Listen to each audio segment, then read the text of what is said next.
So, as always, this year had a lot of new game announcements at the Game Awards, so I just want to kind of take a minute and kind of go over my favorite announcements. Alright, so this is the first game that I saw that really kind of caught my attention. It's called Harmonium The Musical, and it's made with like artists and devs from the deaf community, so I think that's cool because my mom and dad are both deaf, and I'm always kind of interested by stuff like this where it's like, maybe they're not going to be interested in playing this, maybe they will. But it's cool for deaf kids out there, and like I can show this to my daughter and play it with her, and maybe she can kind of connect the dots a little bit more on why grandma and grandpa are hearing impaired, and what does that mean, and why do they talk with their hands. And I'm curious to see, how this turns out. I'll definitely check it out. It's definitely got my attention here, and it looks kind of cute and whatever, so. Then we have this game here called Windblown. It's made by the guys who made Dead Cells. So I'm interested in this game because I always wanted to play Dead Cells. It was one of those games that just kept evading me. It was there existing in the background, and I was originally going to play it, and it was on the Switch. I didn't play it there, and that game caught my attention because of all the controversy going on in the background with that, with IGN and the whole plagiarism side of it. So I saw this, and I'm like, that looks cool, beat 'em up kind of game. It reminds me of, what is that game? Bastion, that's what it is. Multiplayer Bastion. Yeah, God, that name escaped me for a minute there. But it looks cool. I want to check this one out. Now, this one made me laugh because when they started announcing this game, they brought up how it's been 15 years in the making. And that made me feel so old because, I remember playing this back in the day. This was a great game. I love World of Goo, and it was fun. It was like a simple little game, and now they're making a sequel to it. So apparently it's been 15 years, and I feel really old now. Yeah, it's like every day there's more and more stuff making me feel old. Okay, so this is made by the team that made Persona, and they made Catherine. I really like Catherine. Persona is interesting to me because it looks, it's got this like great reputation, but I don't get into the style of it. I just don't really care about just being in Japan, a kid in high school.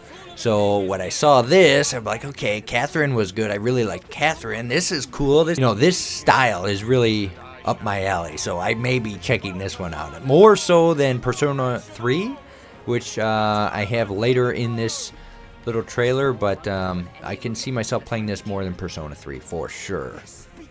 But yeah, God of War is getting DLC, and I knew that was coming. I know they've talked about it, and we knew it was on the way, but then, watching this after the fact, I didn't realize that it was out the day of the awards. So if you're watching this video now, you can definitely just go out and play this. God of War Ragnarok has brand new DLC. It's free. I gotta beat Alan Wake 1, and then I'm probably gonna go play this next, because this looks sweet, and I loved Ragnarok. I want to see what is gonna happen in this, because the way that this ended, it really has me wondering what's going on with the future of the series anyways, so I'll take what I can get. So this was the first of many Fortnite announcements they had during the show, and this was Lego and Fortnite. They're doing a lot of crazy stuff, and I guess they're making Fortnite like some kind of hub for games. So they announced Harmonix is coming out, and they're making some kind of rock band type game for Fortnite. It's weird because it's going to be a rhythm game like Guitar Hero, but you're going to play it with a controller. So that's going to be in Fortnite. Then you have this. This is Lego and Fortnite together. It looks kind of like a Minecraft spin-off survival type game. Obviously they're at night. They got wolves and skeletons out there. You can see building stuff and crafting things, so that's kind of neat. The Fortnite world is cool. I just never got into the third-person shooter aspect of it, but yes, Dave the Diver expansion DLC, whatever you want to call it. I played this mostly with Alex when I was at his house, and I really enjoyed this game. I never went and bought it on my own, but the night we were sitting there playing this, it was fun. So it's cool to see the Dave the Diver's getting some DLC. I don't know if I'm going to pick it up, but this looked cool. And, if you've never played it, it's a fun game. And what better time to jump in and do it than December 15th when this comes out. Now, I put this in here, not because I'm gonna buy it, not because I'm like super interested in it. I've never played the other games in the series, but obviously I love Dragon Ball Z. I'm a huge fan, and this one is a little controversial because I think that Dragon Ball has been struggling in recent times. You know, Dragon Ball Super has been so-so. I'm not really too on board with it. And then now they have this new anime coming out. It looks fine. You know, the manga and the anime, they're at different stages. And then now they're saying that they might do the granola arc in a different separate anime. It's all a mess. The continuity is all screwed up. And it's never been...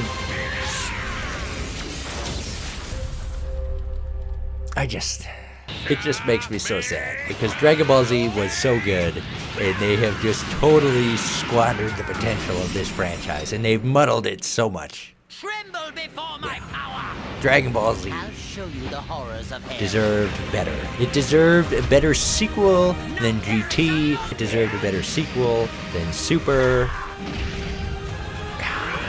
Wasted potential. Wasted. Now this game, I was kind of going back and forth on. I couldn't decide how much I liked it, but you know, after watching this a couple times, this does look pretty cool. I've never played any of the Secrets of Mana games, and this one is called Visions of Mana. It looks pretty cool. The fights look fun. It reminds me more of like the older types of games we used to get on like GameCube and stuff like that, where it's like the bosses are bright and vibrant and it's not super dark.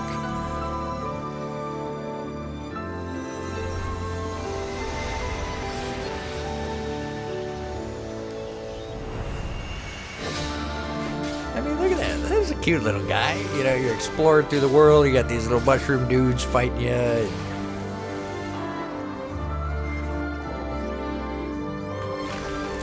And look at this boy. He's a big, beefy kraken fighting you on a ship.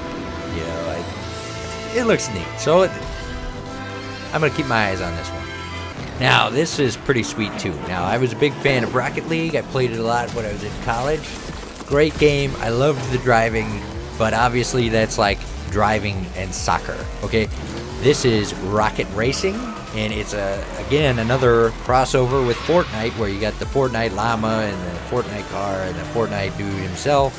So this looks cool. I'm wondering what a racer is going to be like in the Rocket League Fortnite universe. So you can see here they still drive up on the walls. They still drive on the ceiling. It's totally crazy. The driving in Rocket League was great. So I can only imagine how much fun that's going to be in a racing game. And it's been a while since I've been into a racing game, so I'm definitely going to play this when it comes out. And I'll be damned if I know what to make of it. And this kind of blew my mind too. So Final Fantasy 16 is already going to have DLC. It's already out. That's the crazy thing. At first they said they were not going to make DLC, and then they turned around and got it out this quickly, and they have 2 different episodes of DLC. I don't know what else they could do, but I'm definitely going to play it. This game was awesome. So yeah, we're getting more Final Fantasy 16, 2 new episodes. God. Yeah, look at that. Echoes of the Fallen out today, and Rising Tide coming spring 2024. That's not bad. So this was the last game that kind of caught my attention. Now, I've always wanted to get into Monster Hunter, and it just never really quite lined up. I had a friend in nursing school who really kind of kept talking up Monster Hunter, and there was just never a really good time to get in.